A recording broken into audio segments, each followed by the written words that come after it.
हाँ। नमस्कार, मैं doctor Manju Ladla, associate professor SK government girls college Sikar. आज का हमारा टॉपिक है ब्रिटेन की कॉमन सभा। हमारे यहाँ पे लोकसभा होती है और ब्रिटेन में संसद का जो निम्न सदन है वो कॉमन सभा कहलाता है, हाउस ऑफ कॉमन्स कहलाता है। तो आज अपन चर्चा करेंगे हाउस ऑफ कॉमन्स अर्थात कॉमन सभा पर। कॉमन सभा को अपन दो पार्ट में डिवाइड करके पढ़ेंगे। पहले पार्ट में अपन ये देखेंगे कि कॉमन सभा का संगठन किस तरह से होता है, अर्थात कॉमन सभा किस तरह से बनती है। और दूसरे पार्ट में अपन ये देखेंगे कि कॉमन सभा की क्या शक्तियां हैं, कॉमन सभा क्या कार्य करती है। तो चलते हैं, अपन सबसे पहले देखते हैं कि कॉमन सभा का संगठन या उसकी रचना, कि कॉमन सभा किस तरह से संगठित होती है, किस तरह से इसकी रचना होती है। जब भी हम किसी विषय की संगठन या रचना देखते हैं तो कॉमन सभा के संगठन में भी हम इन बिंदुओं को देखेंगे। सबसे पहला बिंदु हम ये देखेंगे कि इसका निर्वाचन किस तरह से होता है। कॉमन सभा जनता द्वारा प्रत्यक्ष रूप से वयस्क मताधिकार के आधार पर चुनी जाती है। ब्रिटेन में वयस्कता की उम्र भी 18 वर्ष ही है और निर्वाचन क्षेत्र एक सदस्य होते हैं और लगभग 75,000 मतदाताओं पर एक प्रतिनिधि का चुनाव किया जाता है। उम्मीदवार किसी भी निर्वाचन क्षेत्र से खड़ा हो सकता है और जिसको सर्वाधिक वोट मिलेंगे, मत मिलेंगे, वो व्यक्ति विजयी माना जाता है। अर्थात सेम अपने लोकसभा के जैसे ही वहाँ पर ये प्रावधान है कि जनता द्वारा वयस्क मताधिकार के आधार पर चुना जाता है और इसीलिए कॉमन सभा को प्रत्येक सदन और निम्न सदन भी कहा जाता है। कॉमन सभा की जो सदस्य संख्या है वर्तमान में 650 चल रही है। अभी ये संख्या निश्चित नहीं है, घटती बढ़ती रह सकती है, हो सकती है, लेकिन वर्तमान में अभी 650 चल रही है। मैं एक चीज़ यहाँ पर और स्पष्ट कर दूँ आपको कि 1970 से पहले निर्वाचन क्षेत्र बहुसदस्य होते थे और वयस्कता की उम्र भी 21 वर्ष थी, लेकिन अब ये चेंज हो गया है और अब 18 वर्ष हो गई है। इस तरह कॉमन सभा जनता द्वारा प्रत्यक्ष रूप से चुना गया सदन होता है। अब अपन अपना दूसरा पॉइंट देखते हैं जिसमें है कि कॉमन सभा का उम्मीदवार बनने के लिए कुछ योग्यताएं निर्धारित की गई है। मोटे रूप से 4 योग्यताएं वहाँ पर तय कर रखी है। पहले ये होती है कि वो ब्रिटिश नागरिक हो। सभी देशों में लगभग यही प्रावधान होता है नागरिकता का, तो वो उस देश का नागरिक होना चाहिए। दूसरी उसकी है कि वो 18 वर्ष से ऊपर, अर्थात वहाँ पर 21 वर्ष निर्धारित की गई है कि 21 वर्ष की उसकी आयु होनी चाहिए। तीसरा जो योग्यताएं हैं, जो शर्त है, वो ये है कि मतदाता सूची में उसका नाम होना चाहिए। और चौथी वो है कि वो अपने देश के प्रति शपथ लेने के लिए तैयार होना चाहिए। अर्थात ये 4 योग्यताएं निर्धारित की गई है कि ये 4 योग्यताओं वाला व्यक्ति ही उम्मीदवार बन सकता है। योग्यताओं से ज़्यादा तीसरी जो बात अपन या तीसरा जो पॉइंट है वो ये है कि अयोग्यताओं का भी वर्णन किया गया है कि निम्नलिखित सदस्य जो होंगे वो कॉमन सभा के सदस्य नहीं बन सकते हैं। कौन कौन से सदस्य नहीं बन सकते हैं? जैसे फॉर एग्जांपल विदेशी होगा, विदेशी व्यक्ति नहीं, क्योंकि शर्त यही है कि वो वहाँ का नागरिक होना चाहिए। तो जो विदेशी व्यक्ति होगा वो कॉमन सभा का चुनाव नहीं लड़ सकता है। देशद्रोही या घोर अपराध में दंडित व्यक्ति, जिसको दंडित किया गया है देशद्रोही के आरोप में, तो वो व्यक्ति भी इसका चुनाव नहीं लड़ सकता। दिवालिया घोषित अगर है तो वो चुनाव नहीं लड़ सकता। पागल अगर है या जिस मानसिक रूप से विक्षिप्त है वो व्यक्ति चुनाव नहीं लड़ सकता। जो सरकारी कर्मचारी हैं वो चुनाव नहीं लड़ सकते हैं। पोप, पादरी, बिशप ये भी चुनाव नहीं लड़ सकते। नाबालिग अर्थात जो निर्धारित आयु सीमा है उससे कम वाला व्यक्ति भी चुनाव नहीं लड़ सकता है। लाभकारी पद पर अगर कोई व्यक्ति है तो वो चुनाव नहीं लड़ सकता। इसके साथ ही वहाँ पर एक प्रावधान और किया गया है कि जो लॉर्ड सभा के सदस्य हैं वो भी कॉमन सभा का चुनाव नहीं लड़ सकते हैं।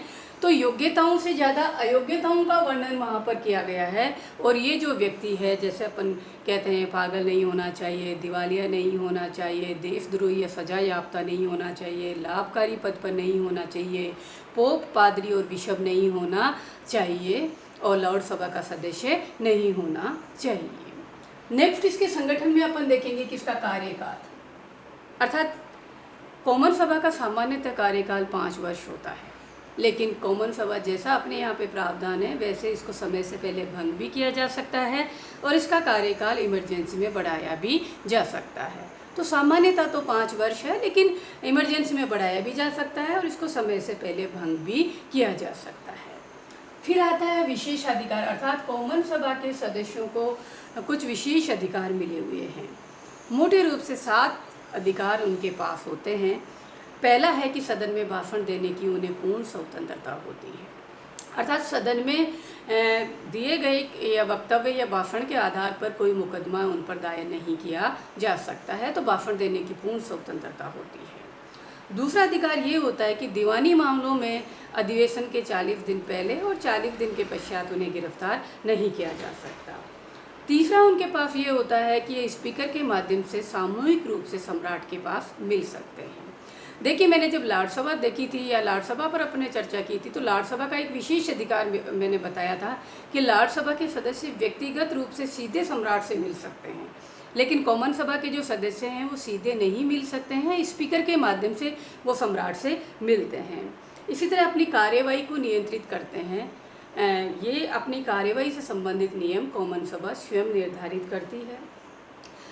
नेक्स्ट इनके पास ये होता है 5वां अधिकार कि अगर किसी सदस्य के विशेषाधिकारों का उल्लंघन होता है या मंत्री जवाब नहीं देते हैं या अवहेलना करते हैं, तो कॉमन सभा अपने सदस्यों के विशेष अधिकारों की रक्षा के लिए भी काम करती है या उनकी रक्षा के लिए उल्लंघन करने वाले व्यक्ति को दंडित भी करती है। इसके अलावा कॉमन सभा के सदस्यों की अयोग्यता का अगर कोई प्रश्न है तो उसका निर्णय भी सदन के द्वारा किया जाता है। और एक अंतिम अधिकार इनके पास एक और होता है, वो है संसद द्वारा निर्धारित इन्हें वेतन, भत्ते, पेंशन और सुविधाएं मिलती है। कॉमन सभा के बारे में एक वहाँ पे प्रावधान किया है कि अगर कोई व्यक्ति 10 वर्ष तक कॉमन सभा का सदस्य हो जाता है या 65 वर्ष की आयु तक सेवा करता है तो उसे पेंशन का भी प्रावधान किया गया है। तो कॉमन सभा के सदस्यों को ये विशेष अधिकार मिले हुए हैं। इसके अलावा एक चीज़ और है, लास्ट जो अपन देखेंगे, अधिवेशन एवं गणपूर्ति। जैसा कि अपन पिछली कई क्लासों में डिस्कस कर चुके हैं कि संसद अधिवेशन के दिनों में ही कार्य करती है। ब्रिटेन में ये नियम है कि वर्ष में एक बार संसद का अधिवेशन बुलाया जाना जरूरी है, तो कॉमन सभा वर्ष में एक बार इसका अधिवेशन होता है। लॉर्ड सभा और कॉमन सभा दोनों का साथ साथ ही चलता है और वर्ष में एक बार ये लगभग 160 डेज के लिए ये अधिवेशन के दिनों में लगभग कार्य करती है। और अधिवेशन के दिनों में ये 5 दिन कार्य करती है, सोमवार से शुक्रवार तक बैठती है और उसमें अपना कार्य करती है। इसके अलावा भी अगर आवश्यकता पड़ी तो विशेष अधिवेशन भी बुलाया जा सकता है।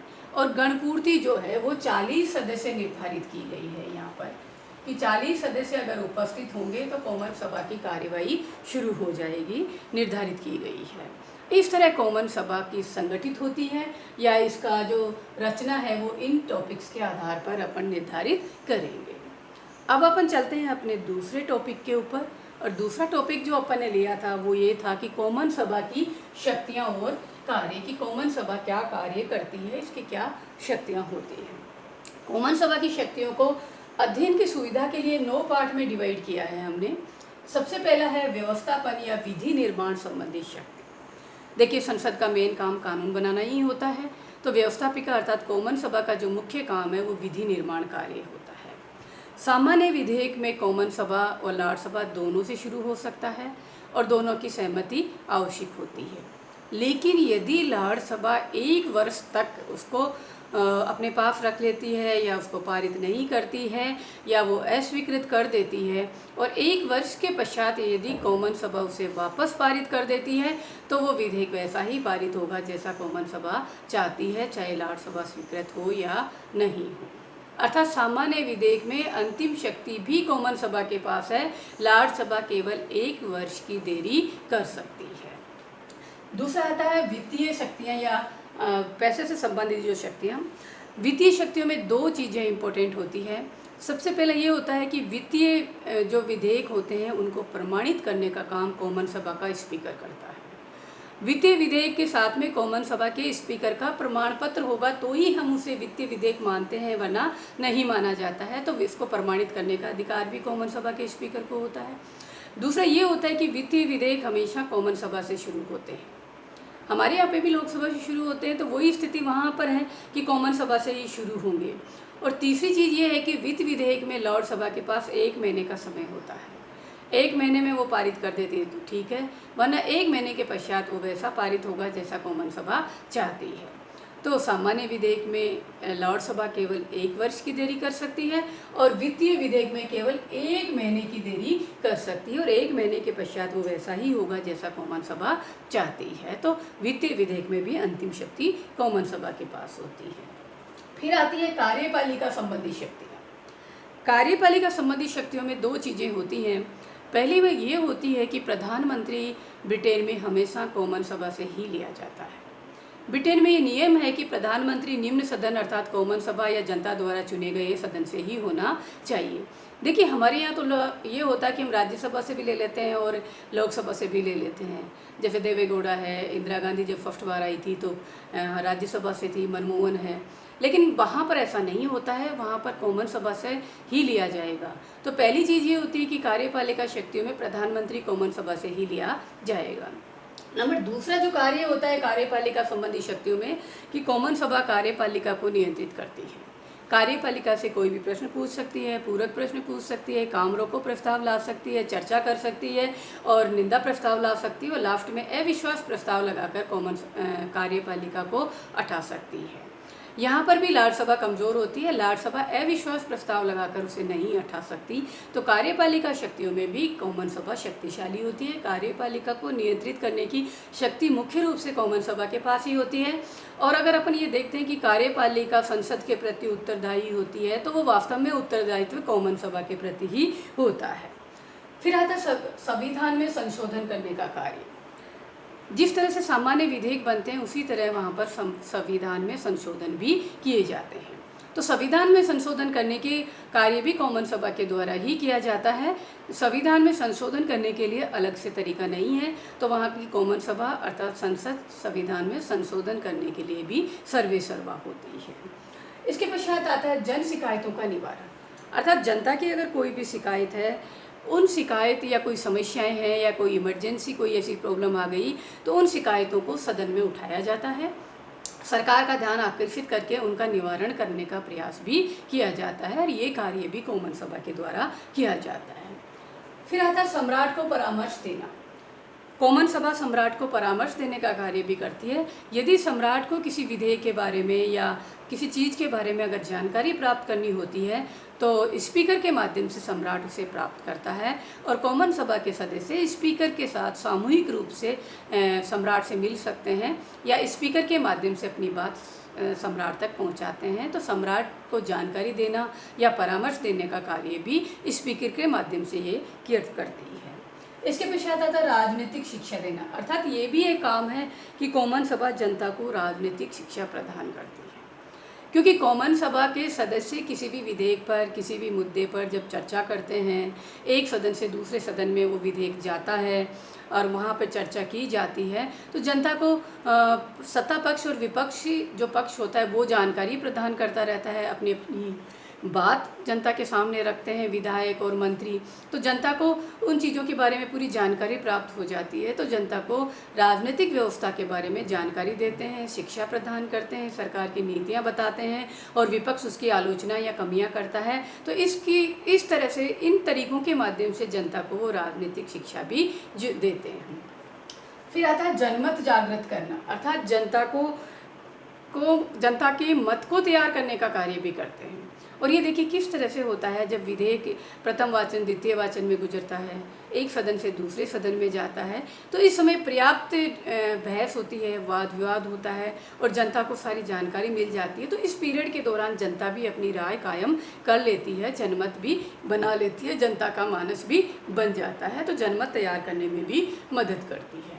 और इसी तरह एक अंतिम ओर है कि ये भावी राजनीतिज्ञों का चयन भी करती है, अर्थात नेतृत्व का प्रशिक्षण स्थल के रूप में कार्य करती है, ट्रेनिंग स्थल के रूप में काम करती है कि नेता तैयार करने का कार्य किया जाता है। देखिए कोई भी प्रधानमंत्री या बड़े पद पर अगर कोई व्यक्ति पहुंचता है, तो सबसे पहले वो कॉमन सभा का सदस्य होता है, और कॉमन सभा का सदस्य होने के नाते बहुत सारा अनुभव ले लेता है और कई बार वो मंत्री या विधायक रह चुका होता है, उसके पश्चात उस उच्च पदों पर पहुंचता है।